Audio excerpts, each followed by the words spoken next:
সামুদ্রিক মৎস্যজীবীদের জীবন সংগ্রামকে কেন্দ্র করে লেখা উপন্যাস মুক্তা মাছ ঝাড়খণ্ডের রাঁচির ড শ্যামাপ্রসাদ মুখার্জি বিশ্ববিদ্যালয়ের স্নাতকোত্তর বাংলা বিভাগের পাঠ্যক্রমে অন্তর্ভুক্ত হওয়ায় রামনগরের ভূমিপুত্র কবি ও ঔপন্যাসিক সন্তোষ করকে সংবর্ধনা জানাল সাহিত্য সংস্থা রবিতীর্থ। রামনগর ক্ষণিকের অতিথিতে আয়োজিত এই সংবর্ধনা অনুষ্ঠানে সন্তোষ করের সাহিত্যকীর্তি ও সামুদ্রিক জীবনের বাস্তব চিত্র তুলে ধরার দক্ষতার কথা তুলে ধরেন বক্তারা। শঙ্করপুর সমুদ্র সৈকতকে পটভূমি করে লেখা মুক্তা মাছ উপন্যাসে সামুদ্রিক মৎস্যজীবী সমাজের জীবনযাত্রা, সংগ্রাম ও সংস্কৃতির বাস্তব রূপ ধরা পড়েছে বলেই এই স্বীকৃতি বলে মত সাহিত্য মহলের। অনুষ্ঠানে উপস্থিত ছিলেন রামনগর ১ পঞ্চায়েত সমিতির সদস্য ও রামনগর বিধানসভা কেন্দ্রের জনপ্রিয় সমাজসেবী দীপক সার। এছাড়াও উপস্থিত ছিলেন অবসরপ্রাপ্ত অধ্যাপক অমলেন্দু বিকাশ জানা, অবসরপ্রাপ্ত প্রধান শিক্ষক ও কবি তথা সংস্থার সভাপতি বৃন্দাবন গিরি, অবসরপ্রাপ্ত প্রধান শিক্ষক ও কবি সুকুমার মিশ্র, চিকিৎসক কবি ও প্রাবন্ধিক আলোকনাথ মিশ্র, লেখক ও অধ্যাপক গৌতম প্রামাণিক, বৃক্ষপ্রেমী ও অধ্যাপক সত্যসুন্দর সামন্ত, সংস্থার সম্পাদিকা পিউলি নন্দ পণ্ডাসহ বহু বিশিষ্ট সাহিত্যপ্রেমী। বক্তারা বলেন, স্থানীয় অভিজ্ঞতা ও সামুদ্রিক জীবনের বাস্তবতার মেলবন্ধনেই সন্তোষ করের লেখার স্বাতন্ত্র্য। বিশ্ববিদ্যালয়ের পাঠ্যক্রমে তার উপন্যাস অন্তর্ভুক্ত হওয়া বাংলা সাহিত্যের পাশাপাশি রামনগরের জন্যেও গর্বের বিষয়। পূর্ব মেদিনীপুর থেকে অংশুমান পণ্ডার প্রতিবেদন। রবিতীর্থের আয়োজনে বিশিষ্ট শিক্ষাবিদ উপন্যাসিক মাননীয় সন্তোষ কর মহোদয়কে আজকে সংবর্ধিত করা হলো রবিতীর্থর পক্ষ থেকে। তাই আজকে আমি সবাইকে আমার পক্ষ থেকে শ্রদ্ধা, শুভেচ্ছা, অভিনন্দন জানাই। মাননীয় সন্তোষ কর মহোদয় আমাদের রামনগর বিধানসভা নয়, জেলা নয়, আমাদের রাজ্য ছাড়িয়েও ঝাড়খণ্ডে তার বই প্রকাশিত হয়েছে একটি ইউনিভার্সিটিতে, এবং রামনগর বিধানসভায় বহু কবি সাহিত্যিক আছেন, তারা রামনগর বিধানসভার মুখ উজ্জ্বল করেছেন।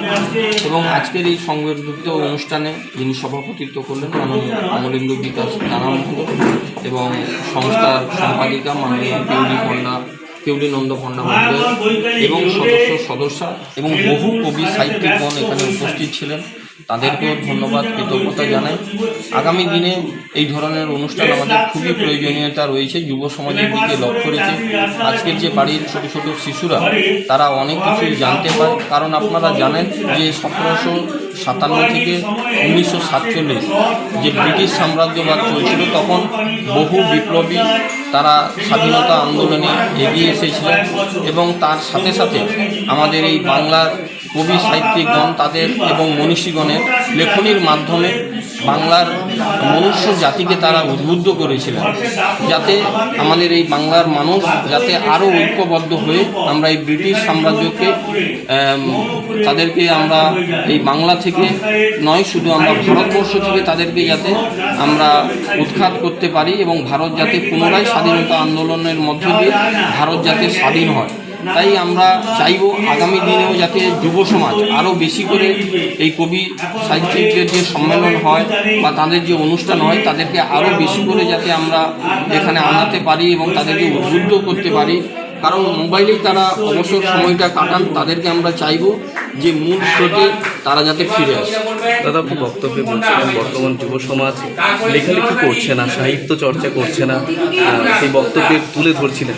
এই ধরনের সাহিত্য সভার আয়োজন লেখকদের কতটা উৎসাহিত করবে বলে মনে করছেন? লেখকদের অনেকটাই উৎসাহিত করেন এবং তারা যুব সমাজকে অলরেডি উৎসাহিত করছেন। এবং আমরা গত 6 মাস আগে দেখেছিলাম যে লন্ডনের একজন সাহিত্যিক তিনি লিখছেন যে 20-25 বছর পরে এই যুব সমাজরা মনে হয় তারা বইটাকে ভুলে যাবে, তাই তাদেরকে আমাদের মূল স্রোতে ফিরিয়ে আনতে হবে। কারণ আপনারা জানেন যে প্রত্যেকের বাড়িতে একটি করে মাল্টিমিডিয়া ইন্টারনেটযুক্ত মোবাইল, আমরা যদি যথাযথভাবে প্রয়োগ করতে পারি তাহলে বিজ্ঞানকে আমরা ঠিকভাবে কাজে লাগালে সেটা আমাদের আশীর্বাদ, আর যদি ঠিকভাবে প্রয়োগ করতে না পারি তাহলে অভিশাপ, তাহলে মনুষ্য জাতিতে অন্ধকারের দিন নেমে আসবে। তাই আমাদের সবাইকেই এগিয়ে আসতে হবে এবং আমাদের এই পূর্ব মেদিনীপুর জেলা শিক্ষা, সাহিত্য, সংস্কৃতি এবং স্বাধীনতা আন্দোলনে এগিয়ে। তাই চাইব তারা যাতে আরও বেশি করে আমাদের যুব সমাজকে নিয়ে এই ধরনের অনুষ্ঠান করেন। আমাদের রামনগরের রবিতীর্থ এইভাবে পথ দেখাচ্ছে, কবিদের এইভাবে একঝাঁক কবিকে এক মঞ্চে নিয়ে আসছে, এটা তাদের এই উদ্যোগকে কী বলবেন? তাদের এই উদ্যোগকে আমি সাধুবাদ জানাবো। আগামী দিনেও এই ধরনের অনুষ্ঠান তারা করুন, আরও বেশি করে সমাজকে যেভাবে জাগ্রত করছেন আরও জাগ্রত করুন, এবং যুব সমাজ এই লেখনীর মাধ্যম দিয়ে, কবি সাহিত্যিক ঔপন্যাসিকদের মাধ্যম দিয়ে তারা আরও কিছু জানতে পারবে।